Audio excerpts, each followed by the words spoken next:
خرما بڼ په ننګرهار کې دغه بڼ چې څلوېښت جریبه ځمکه کې جوړ شوی ټوټال 2200 بوټي لرونکی دی. د دې بڼ له ټولو بوټو 9 خرما ترلاسه کیږي. دلته مسؤلین وایي څه کال یې د تیرو کلونو په پرتله حاصلات زیات او ځینو بوټي یې کابو تر 200 کیلو خرما نیولي.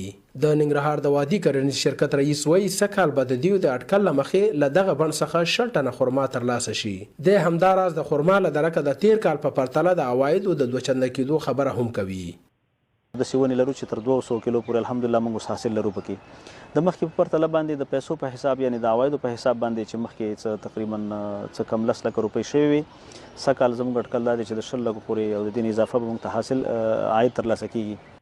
د عصري ماشینالاتو، ګردې او بسندویه پرسونل نشتون دلته نورې هغه ستونزې ښودل کیږي کومې چې د حاصلاتو د لا زیاتوالي مخه یې نیولې ده.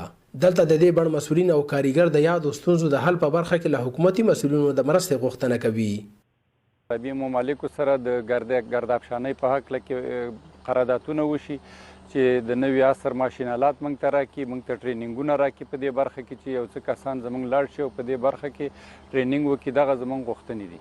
داسې د سرې، د ډیفي سرې، د ایواني سرې دا خرما خدمت غواړي. زیاتره دا خرما چې خدمت ونه کړي دا هېڅ هم نه کوي. لکه څنګه چې جوارو ته سره ورکړي، د سهار شی په سره باندې په رشوت باندې روان. دایمي کارکوونکي چې څومره دې ته زیات شي نو د هغه حاصل کې به هم دا زیاتې راشي. د کانال رئیس هم د ګردې نشتون او ځینې نورې ستونزې مني او زیاتوي چې د حل لپاره یې له مرکز سره خبرې کړي او هیله مند دی چې د حل په برخه کې رغنده ګامونه واخیستل شي. ځینې مواد داسې دي چې زموږ په اختیار کې نشته دی، لکه د عربي ممالکو سره شته دی هغه امکانات، چونکې هلته د خرما او د حاصلاتو پیمانه بیخي ډیره ده، نو هلته سهولتونه هم پرمختللي ملکونه دي شته دی.